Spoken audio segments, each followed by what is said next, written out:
nós vamos apresentar sobre a fisiologia e histologia do sistema urinário. Nosso grupo é formado por mim, Rafaela Serra, Apolo Henrique e Matheus Ato. O sistema urinário tem um papel essencial no funcionamento do nosso corpo, pois é responsável por eliminar substâncias tóxicas e resíduos produzidos pelo metabolismo, além de manter o equilíbrio interno do organismo, o que chamamos de homeostase. O sistema urinário é composto por 4 principais estruturas: os rins, os ureteres, a bexiga urinária e a uretra. Os rins são os órgãos mais importantes desse sistema e sua principal função é filtrar o sangue, removendo o excesso de água, sais minerais e outras substâncias que o corpo não precisa. Esse processo resulta na formação da urina, que é o produto final da excreção. Depois de formada, a urina passa pelos ureteres, que são tubos finos responsáveis por conduzi-la até a bexiga, onde é armazenada temporariamente. Quando o corpo precisa eliminar essa urina, ela é expelida para o meio externo através da uretra. Além de eliminar resíduos do sistema urinário, também ajuda a regular a pressão arterial, controlar o pH do sangue e manter o equilíbrio dos líquidos corporais, o que é fundamental para o bom funcionamento das nossas células e órgãos. Durante essa apresentação, vamos explicar com mais detalhes como ocorre o processo de filtração, reabsorção, secreção e excreção, além de mostrar a importância de cuidar da saúde dos rins e os principais problemas que podem afetar o sistema. E evidentemente a gente tem que destacar a anatomia para que a gente consiga ter um entendimento mais claro, melhor sobre o sistema urinário. E óbvio que a gente tem que destacar de primeira mão eles, os rins, órgãos em formato de feijão, localizados na parte posterior da cavidade abdominal. A função deles é filtrar o sangue para remover resíduos e manter o balanço eletrolítico, né? E dentro dos rins ali, né, a gente vai ter unidades de néfrons, em milhões, né, essas unidades. Os néfrons são responsáveis justamente pela filtração, um processo inclusive muito importante.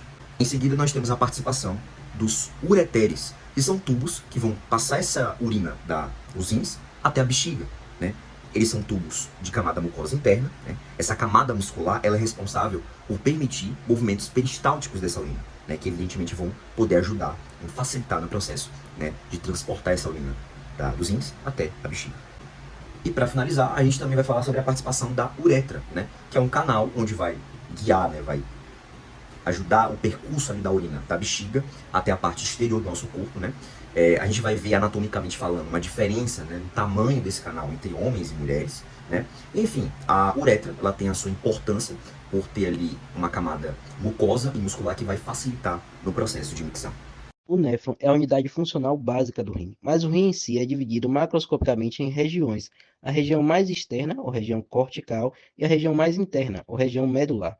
É no córtex renal que ficam os corpúsculos, os túbulos contorcidos proximais, as células justaglomerulares e células da mácula densa, as últimas do aparato justaglomerular do rim. A medula renal é formada principalmente pelas alças de Henle e pelos ductos coletores do néfron. Além disso, nos rins há tecido vascular, como das arteríolas peritubulares, arteríolas aferentes e arteríolas eferentes. Também há tecido conjuntivo, um pouco de tecido linfático e tecido nervoso. O aparato justaglomerular é formado pelas células justaglomerulares, as células da mácula densa e as células mesangiais. As células justaglomerulares são responsáveis pela secreção da renina, do famoso eixo renina-angiotensina-aldosterona, responsável pela homeostase do organismo e pela manutenção da pressão arterial. As células da mácula densa também atuam nessa manutenção, mas da seguinte forma: elas detectam a concentração de cloreto de sódio no fluido tubular.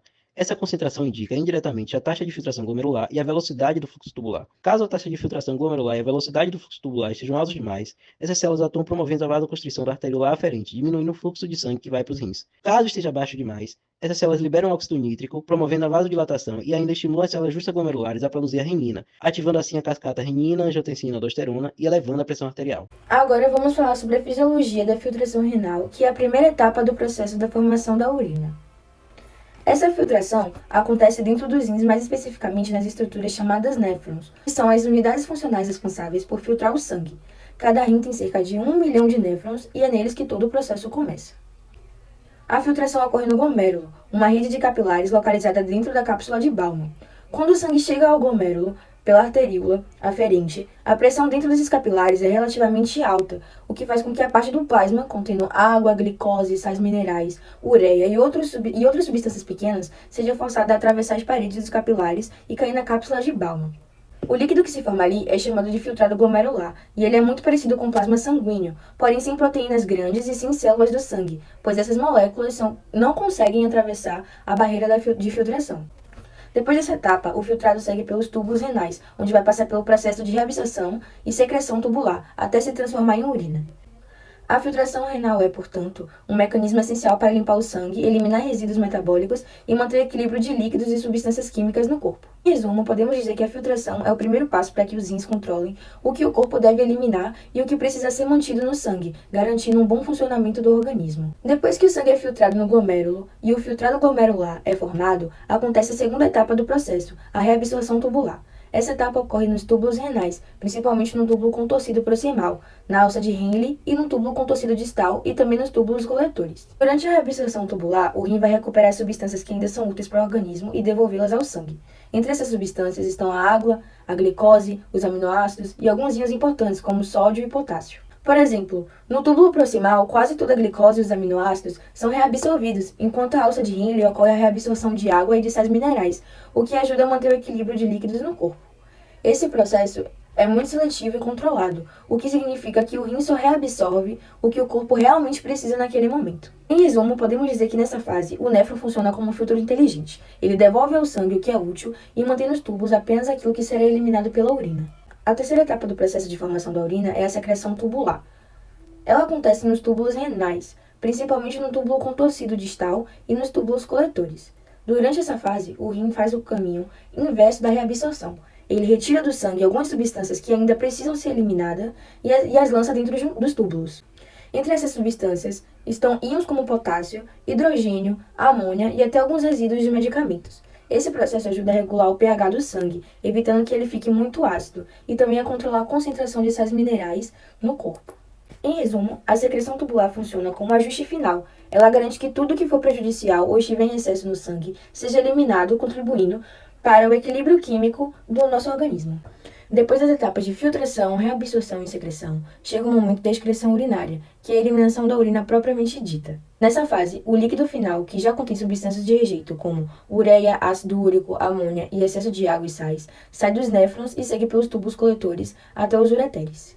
Dos ureteres, a urina é conduzida até a bexiga urinária, onde fica armazenada até o momento da micção, que é o ato de urinar. Quando a bexiga atinge um certo volume, os nervos enviam um sinal ao cérebro, indicando a necessidade da eliminação e a urina é liberada pela uretra. Essa etapa é fundamental para manter o corpo limpo de toxinas e para controlar o equilíbrio de líquidos e sais minerais, garantindo o bom funcionamento do corpo. Então, em algum lugar dessa tela você deve estar vendo que é o corte transversal de um ureter, tanto numa representação gráfica, artística, quanto numa lâmina histológica. Os ureteres nada mais são do que estruturas tubulares, ductos, que conectam os rins à bexiga. É nos rins que ocorre a ultrafiltração do sangue, formando ali a urina, que vai sofrer uma série de processos de reabsorção e secreção, até ser armazenada na bexiga e posteriormente vai ser expelida do corpo. Esses ductos tubulares, os ureteres, são constituídos por camadas, sendo que para ficar mais didático, a gente vai ver da camada mais interna para a camada mais externa. A camada mais interna está em contato direto com o lúmen e é denominada de camada mucosa. Ela é formada por um epitélio e um tecido conjuntivo, que pode ser chamado também de lâmina própria. Após a camada mucosa, a gente tem a camada submucosa, que é tecido conjuntivo denso e irregular. Depois da submucosa, a gente tem uma musculatura, que é muito importante nesses ductos, porque é responsável por propelir ali aquele líquido, que é a urina, em direção à bexiga. Essa musculatura, ela assume um formato diferente do que a gente viu no trato gastrointestinal. Então, a musculatura mais interna é a camada longitudinal e a mais externa é a camada circular. Depois dessa musculatura, a gente tem a parte de túnica ou tecido adventício, que é tecido conjuntivo, que reveste ali todos esses outros tecidos que constituem os ductos dos ureteres. Em relação à fisiologia da excreção, a gente tem 3 processos aí para ser sinalizados, que é a partir do momento que a urina é produzida, através da filtração glomerular, secreção e reabsorção. Posteriormente a isso, a gente tem a urina sendo armazenada na bexiga, que à medida que a bexiga ela é preenchida por urina, ela se distende, e posteriormente a gente tem um processo também de excreção dessa urina. E sobre a fisiologia da micção, o que acontece? O sistema nervoso ele manda impulsos para que a bexiga ela contraia o músculo detrusor, para que eventualmente o indivíduo consiga ali prender a urina, até de maneira voluntária, caso o momento não seja oportuno.